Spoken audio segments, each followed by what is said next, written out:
이 세상에 죽음을 보지 않고 올라간 혹시 두 사람을 여러분 알고 계시나요? 올라갈 사람 말고 이미 올라가신 두 분을 아마 알고 계실 겁니다. 저희가 잘 알다시피 엘리야와 에녹이 있죠. 엘리야는 열왕기하 2장 11절에 회오리 바람을 타고 하늘로 올라갔다고 되어 있는데 에녹은 어떻게 올라갔다라는 기록이 없죠. 그래서 참 궁금하더라고요. 에녹은 동일하게 회오리 바람을 타고 올라갔을까? 아니면 다른 방법으로 올라갔을까? 근데 그 방법이야 어찌되었든 간에 죽음을 보지 않고 이 세상을 떠나 하나님께로 간다는 것은 참 영광스러운 일이 쉽지 않을 수 없습니다. 참 영광스러운 일이라는 거죠. 죽음을 보지 않고 곧바로 하나님의 얼굴을 뵐 수 있는 것. 에녹이 도대체 어떤 삶을 살았기에 하나님께 그런 특권을 받을 수 있었을까요? 그래서 저는 창세기 5장, 에녹에 대해서 창세기 5장과 유다서 1장에 잘 나와 있는데 오늘은 특별히 창세기 5장의 내용을 좀 자세히 살펴보았으면 좋겠습니다. 화면 띄워주시면은 우리 창세기 5장을 읽으면서 에녹의 삶을 한번 지켜보겠습니다. 같이 읽겠습니다. 에녹은 65세에 무드셀라를 낳았고 무드셀라를 낳은 후 300년을 하나님과 동행하며 자녀들을 낳았으며 그는 365세를 살았더라. 에녹이 하나님과 동행하였더니 하나님이 그를 데려가심으로 세상에 있지 아니하였더라. 아멘. 여러분, 이 본문을 보았을 때 에녹이 어떤 일을 해서 하나님께 죽음을 보지 않고 올라갔다고 생각하시나요? 이 짧은 구절에서 근거를 살펴봤을 때 21절에는 무드셀라를 낳은 일, 그리고 22절에는 무드셀라를 낳은 후 또 자녀를 낳은 일이었습니다. 이 본문 가운데 저도 이 본문을 계속 보면서 나도 애를 낳았는데라는 생각이 들었는데 도대체 얼마나 많은 애를 낳았기에 에녹이 죽음을 보지 않고 올라갔을까 생각을 했는데요. 근데 저에게는 사실 이러한 본문들을 통해서 에녹의 삶이 우리의 일상과 다르지 않았었겠구나라는 생각을 했습니다. 동일한 일상을 사랑하지만 에녹이 우리와 달랐던 점은 하나님과 동행했다는 것이죠. 그래서 오늘 이 동행에 대해서 좀 더 집중해서 살펴보기를 원합니다.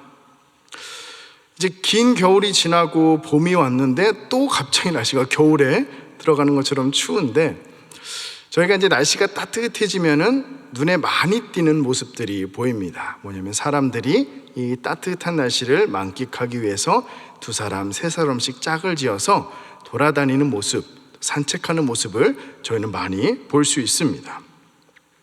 예를 들어 어느 부부가 있다고 생각해보죠. 그 부부가 동일하게 길을 걷고 있습니다. 멀리서 지켜보면 저 두 사람은 부부고 잘 동행하고 있구나라는 생각을 할 수 있는데 이제 가까이 가서 들어봤는데 내용이 다른 거예요. 여보, 저기 물이 흐르는 시냇가를 봐봐. 너무 멋있지? 난 별로야. 저 꽃을 봐봐. 난 저 꽃이 별로야. 둘이 멀리서 볼 때는 동행하고 있는 것처럼 보였는데 막상 가까이 가서 들으니 두 사람의 시선도 하나도 맞지 않고 두 사람의 감정도 하나도 맞지 않는 겁니다. 그러면은 이 동행을 온전한 동행이라 부르기는 조금 어려울 겁니다. 근데 에녹의 동행은 달랐겠죠. 에녹은 한 걸음 한 걸음 하나님과 부단히 맞추려고 노력을 했을 것입니다.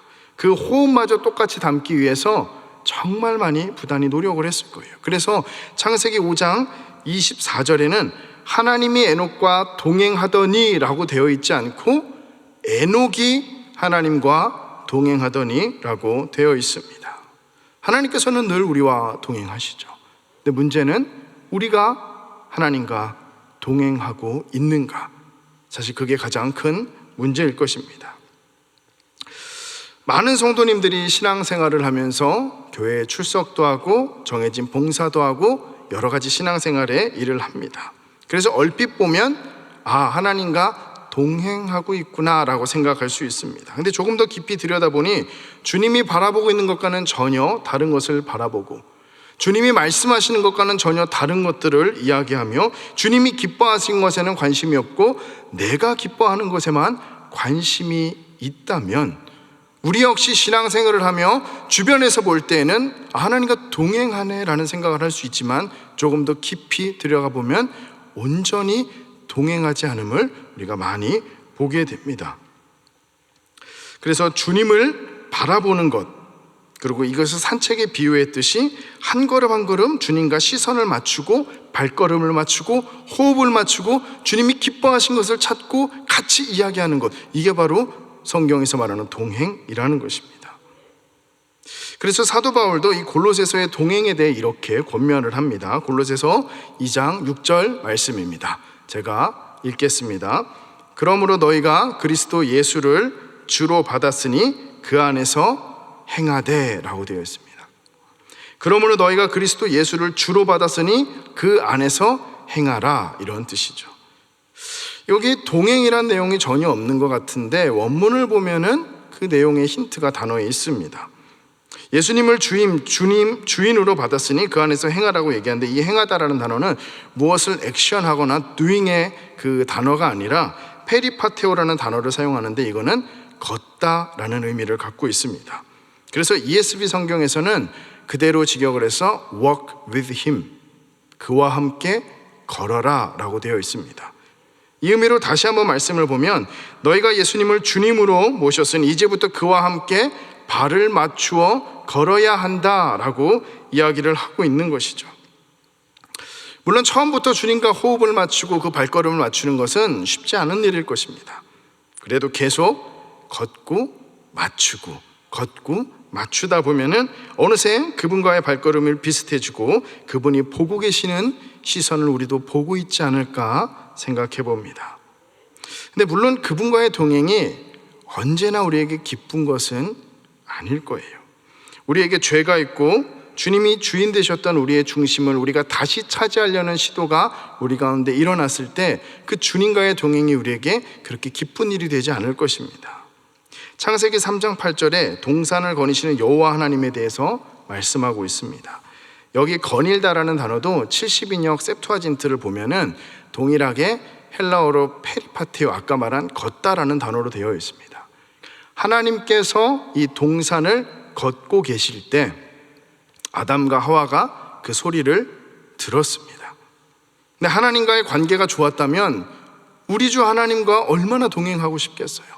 뛰쳐나가서 하나님 이름을 부르면서 손을 붙잡고 걸어갈 텐데 이 둘의 행동은 달랐습니다. 이 둘은 낯을 피하여 동산 나무 사이에 숨었다라고 되어 있습니다. 왜 그랬을까요? 바로 이때가 하나님께 죄를 짓고 나서 도망간 때였기 때문입니다.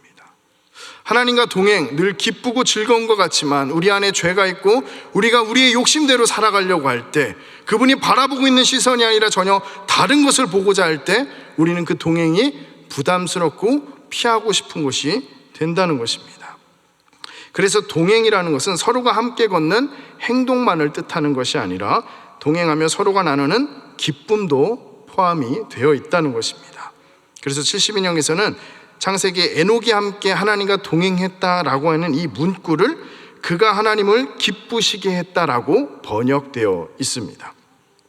그래서 오늘 부분인 히브리서 역시 에녹을 동일하게 평가합니다. 우리 5절 말씀 한번 같이 보겠습니다. 제가 읽을게요. 믿음으로 에녹은 죽음을 보지 않고 옮겨졌으니 하나님이 그를 옮기심으로 다시 보이지 아니하였느니라. 그는 옮겨지기 전에 하나님을 기쁘시게 하는 자라 하는 증거를 받았느니라. 아멘. 5절에서 하나님을 기쁘시게 했던 그 증거가 바로 에녹의 믿음이라고 해야죠. 그래서 믿음으로 에녹은 하나님을 기쁘시게 하는 자라 증거를 받았다라고 설명하고 있는 것입니다. 그리고 그 중심이 되는 믿음에 대해서, 믿음의 내용에 대해서 6절이 이렇게 설명하고 있습니다. 우리 6절 한번 같이 한번 읽어볼까요? 네, 한번 읽어보겠습니다. 시작. 믿음이 없이는 하나님을 기쁘시게 하지 못하나니 하나님께 나아가는 자는 반드시 그가 계신 것과 또한 그가 자기를 찾는 자들에게 상 주시는 이심을 믿어야 할지니라. 아멘. 먼저 하나님을 기쁘시게 했던 이 에녹의 믿음의 내용 첫 번째는 하나님이 살아계신 것을 믿었다라는 것입니다. 여러분들도 하나님이 살아계신 것을 믿는 줄 믿습니다. 아멘. 근데 조금 약한 느낌이 들어요. 네. 왜냐하면 하나님이 살아계신다, 존재적으로 살아계신다는 믿음을 믿는 게 하나님이 기뻐하시는 믿음일 수도 있지만, 물론 요즘에는 하나님을 부인하는 사람들이 많기 때문에 이 믿음도 굉장히 귀하고 소중하지만, 사실 에녹이 살았을 그 고대 근동 시기에는 초월자를 믿고 신을 믿는다는 것은 그리 어려운 일은 아니었을 겁니다. 그런 에녹의 믿음 가운데 하나님이 계신 것을 믿는다, 존재적으로 하나님이 살아계신 것을 믿는다, 사실 그런 존재적인 의미보다는 저는 관계적인 의미에서의 하나님이 살아계신다는 그 의미에 조금 더 포커스를 맞추는 게 좋다고 생각을 합니다. 이런 거죠. 우리의 삶에 힘들고 어려운 일이 있을 때, 그리고 그것을 감내하기 어려운 고통이 있을 때, 우리는 그 고통의 끝에서 가끔 이런 얘기를 불평을 하죠. 하나님이 살아계시지 않는 것 같다. 하나님 도대체 어디 계시는 걸까? 여러분은 그렇게 얘기하지 않는 것 같아요. 저만 얘기하는 것 같습니다. 우리가 고통과 어려움의 끝에 사실 그런 신앙고백이라고 하긴 그렇지만 이 마음의 한탄을 많이 갖고 있을 때 기도하면서도 그렇게 얘기하죠. 하나님 살아계신가요? 하나님 정말 살아 계시는 건가요? 라고 이야기할 때는 우리가 하나님의 존재에 대해서 묻는 걸까요? 하나님 진짜 존재적으로 살아계십니까? 라는 그런 질문은 아닐 것입니다. 하나님께서 살아계시면 지금 내 삶을 이렇게 두면 어떡합니까? 하나님 당신이 정말 살아계시면 제가 이렇게 고통을 당할 때 응답해 주셔야 되는 거 아닙니까? 건져 주셔야 되는 거 아닙니까? 하나님의 살아계심은 이미 알고 있지만 그것에 대해서 묻는 것은 관계적으로, 하나님 나와 어떤 관계입니까? 제가 자녀 아닙니까? 그럼 이렇게 해주셔야 되는 거 아닙니까? 라는 그런 반문과 한탄을 우리가 할 때가 있다는 겁니다. 이해되지 않는 고통과 어려움 속에서 이러한 반문이 들 때마다 우리가 끊임없이 씨름을 해야 되죠. 하나님 진짜 살아계시는 거 맞습니까? 하나님 정말 어디에 계시는 겁니까? 하면서도 끝까지 씨름을 하면서 주님께 이 해답을 받기까지 우리가 붙들어야 되는데, 어느 순간 이 끈을 탁 놓게 됩니다. 하나님 살아계시지 않는구나. 이 말은 말씀드렸듯이 존재적 의미가 아니라 관계가 끊어졌다는 의미겠죠. 하나님의 존재가 이제는 나와 아무 상관이 없구나. 내가 이렇게 고통과 어려움을 당하는데 나에게 아무 얘기도 하시지 않는구나. 하나님은 살아계시지 않는구나 라는 영적 침체로 들어가는 신앙생활의 굉장히 큰 적신호가 우리 가운데도 켜질 수가 있습니다. 그렇게 되면 이후로는 신앙생활도 동일하게 하고 예배 출석도 하고 모든 것들을 다 동일하게 하지만 이 마음 가운데 하나님을 끊임없이 붙들고 하나님께 찾고 구하며 기쁨과 구원의 감격을 느끼는 것과는 거리가 멀어지게 됩니다. 왜냐하면 그렇게 된 신자는 더 이상 하나님과의 관계가 중요하지 않고 기대되지 않는 것이 되기 때문이죠. 혹시 이러한 영적 깊은 침체 가운데 빠져 있는 성도님들이 계시거나 주변에 그런 분들이 계시면 내 삶 속에서 여전히 시퍼렇게 살아계시는 하나님을 경험하기를 주님으로 축복합니다. 그리고 그렇게 계속해서 선포해달라고 요청해 주시기를 바랍니다. 우리 시편 42편 2절 말씀 같이 한번 읽어보겠습니다. 시작. 내 영혼이 하나님 곧 살아계시는 하나님을 갈망하나니 내가 어느 때에 나아가서 하나님의 얼굴을 배울까. 내 영혼이 하나님 곧 살아계시는 하나님이라고 그랬어요. 알고 있죠. 하나님 살아계심을 알고 있습니다. 근데 영적인 깊은 침체 가운데 빠지려고 할 때 내 뜻대로 되지 않고 계속 끊임없는 고통 가운데 내 신앙이 흔들릴 때 하나님은 살아계시지 않는고요. 그런 반문이 내 안에 들 때 계속 고백해야 되는 거예요. 하나님은 살아계시지 않습니까? 하나님 분명히 살아계셔서 내 삶을 지금도 통치하고 있지 않습니까? 계속 시편의 기자와 같이 고백하고 선포해야 된다는 것입니다. 에녹도 그런 순간이 있지 않았을까요? 우리와 같은 일상을 살았는데 365일 모든 순간이 너무 성령 충만해서 그렇게 살았을까요? 모르겠어요. 제가 그런 삶을 살지 못해서 그런지 에녹의 삶을 잠깐 묵상했을 때 그도 힘든 일이 있지 않았을까? 그도 감내하기 어려운 고통이 있지 않았을까? 그때 발버둥치며 넘어지며 하나님은 살아계시지 않습니까? 살아계시지 않는 하나님입니다 라는 고백을 하고 싶을 때가 많지 않았을까, 이런 생각이 들었습니다. 근데 에녹이 온전한 동행을 했다는 것은 그때마다 붙들고 씨름했다는 거죠. 하나님 살아계십니다. 물론 내 지금 상황을 볼 때에는 하나님께서 살아계시지 않는 것처럼 보입니다. 하지만 주님은 살아계시는 하나님이신 줄 믿습니다. 끝까지 씨름했다는 거죠. 만약 그렇게 우리가 하나님을 붙들고 동행하기 위해 몸부림친다면 우리가 시편 18편 46절과 같이 고백하게 될 줄 믿습니다. 같이 큰 목소리로 읽겠습니다. 시작. 여호와는 살아계시니 나의 반석을 찬송하며 내 구원의 하나님을 높일지로다. 아멘. 여호와는 살아계시니 나의 반석을 찬송하며 내 구원의 하나님을 높일지로다. 하나님이 살아계시다는 고백이 우리 가운데 절로 나올 때까지, 내 삶에 힘들고 어려운 일 가운데 내 반문이 들어서 하나님 어디 계시죠? 살아계시나요? 이 물음과 반문을 씨름하면서 역시 하나님 살아계시는구나, 시퍼렇게 하나님 살아계셨구나 라는 그 고백이 우리 가운데 넘치고 고백하며 찬양할 수 있게 되기를 주님의 이름으로 소망합니다. 두 번째로 에녹의 가진 믿음의 내용을 살펴보려고 합니다. 이렇게 되어 있죠. 그가 자기를 찾는 자에게 상 주시는 이심을 믿어야 할지니라. 여기에 찾다라는 단어는 마태복음 7장 구하라 찾으라 문을 두드리라, 유명한 구절이죠. 거기에서 이 제테오라고 하는 헬라어 찾다보다 어떤 그 주석에서는 조금 더 강한 의미인 에크제테오를 사용했다고 말하고 있습니다. 무슨 말이냐면 하나님께서 자기를 아주 열심히 열정적으로 계속해서 찾는 자들에게 상을 주신다라고 말씀하고 있는 것이죠. 우리가 때로는 어려운 코스를 들어가고 과정을 들어갈 때 견디기 힘들고 넘어질 것 같고 포기하고 싶을 때 우리가 이거를 다 통과했을 때 리워드 상이 있다고 믿고 바라볼 수 있다면 조금 더 쉽게 통과할 수 있겠죠. 저희 첫째도 이번에 초등학교를 갔는데 정말 부모의 마음으로 진짜 애가 간 것 같더라고요. 애가 학교에 간 느낌이어서 여러 걱정이 들었는데 걱정만큼 역시 걱정을 일으켰어요. 그런데 어떤 부분은 참 어려워하고 힘들어서 제가 이야기했습니다. 너가 끝까지 한 학기를 다 보내면 아빠가 상을 줄게 라고 이야기를 했습니다. 그 아이는 상을 바라면서 이거 사줘. 그래서 알았어, 그거 사줄게. 근데 아이가 저한테 딜을 하더라고요. 대신에 6월까지 너무 기니까 5월이 내 생일이니까 그때 해줘. 대신 내가 끝까지 잘할게 해서 오케이, 네, 딜을 했습니다. 근데 그 아이가 저에게 되려 묻는 거예요. 아빠도 한 학기 잘 보내면 내가 상을 줄게. 아빠는 뭘 받고 싶어 얘기하더라고요. 물론 받고 싶은 거는 많지만 이게 뭘 바라겠습니까 제가. 그래서 아빠는 네가 건강하게 아빠랑 늘 있었으면 좋겠어 라고 이야기하니까 이 아이가 정말 그러더라고요. 왜 내가 건강한 게 아빠에게 상이야? 그래서 너는 이해 못해도 아빠는 그것만 있으면 돼 라는 이야기를 했습니다.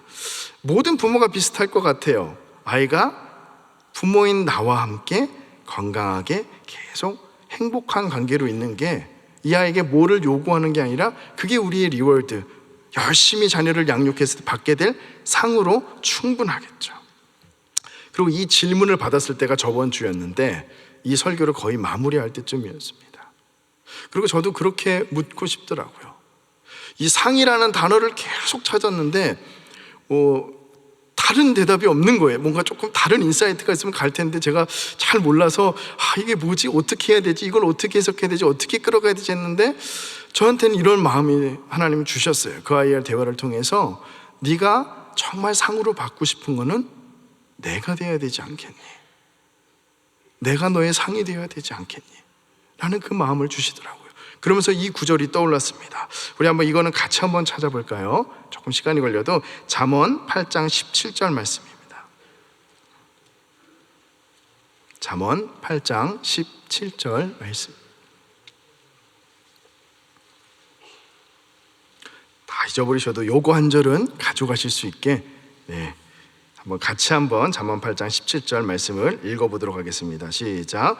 나를 사랑하는 자들이 나의 사랑을 입으며 나를 간절히 찾는 자가 나를 만날 것이니라. 아멘. 나를 사랑하는 자들이 나의 사랑을 입으며 나를 간절히 찾는 자가 나를 만날 것이니라. 그게 우리의 유일한 상이 되기를, 리워드가 되기를 주님의 이름으로 소망합니다. 에녹과 같이 하나님을 붙들고 하나님 살아계시죠. 넘어지고 연약한 관계에서도 하나님 살아계시죠. 저 끝까지 붙들고 하나님이 어디 계십니까? 라는 질문하지 않겠습니다. 그 상황 가운데서도 하나님 시퍼렇게 살아계시는 분인 줄 믿습니다 라고 끊임없이 붙들고 갈 때 하나님이 상을 주신다는 거예요. 근데 그 상은 우리가 보이는 물체적인 상일 수도 있고 여러 가지 상일 수도 있겠죠. 근데 저는 그 상이 하나님 자신이 되기를 소망한다. 얼마나 기쁠까요? 그 주님과 동행하며 갈 때 주님 저 힘들어요. 그래도 나와 그래도 끝까지 동행했으니까 내가 상을 줄게. 내가 너를 사랑하고 늘 너와 함께 있단다. 그 음성을 들으면 우리에게 얼마나 쾌미 나까요? 그런 그게 주님과 또 동행하는 힘이 되겠죠. 우리가 주님과 동행할 수 있는 것은 주님께서 우리를 사랑을 주시고 우리에게 사랑을 주시고 주님과 동행할 수 있게 하시는 줄 믿습니다. 우리의 동행은 우리의 힘으로 하는 게 아니에요.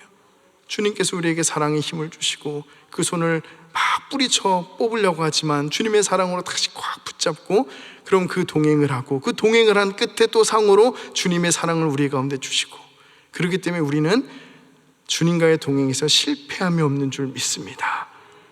왜냐하면 주님께서 우리와 함께 동행하고 있기 때문인 줄 믿습니다. 오늘 하루도 주님과 동행하는 저와 여러분 되기를 주님의 이름으로 소망합니다. 말씀을 맺겠습니다. 이 기쁜 동행을 우리만 할 수는 없겠죠. 우리의 전도 대상자들은 세상의 정욕과 탐심과 욕심으로 함께 동행하고 있습니다.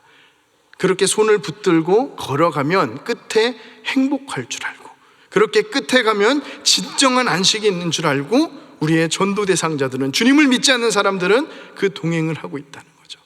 그래서 우리는 가서 깨우쳐줘야 되죠. 그 손 놓으라고요. 거기에 계속 가다 가면 절망과 암흑과 지옥에 가는 것밖에 없다고 우리는 알려줘야 되는 겁니다. 그게 전도죠. 그리고 그 손을 뿌리채 뽑고 누구의 손을 붙잡게 해야 되죠? 우리 주님의 손을 다 붙잡게 해주는 겁니다. 우리 5월달 전도 축제를 통해서 우리의 사랑하는 전도 대상자들이 다른 것과 동행하는 그 손을 뿌리채 뽑고 주님과 동행하며 모두가 다 이 행복을 누릴 수 있게 되기를 주님의 이름으로 간절히 소망합니다.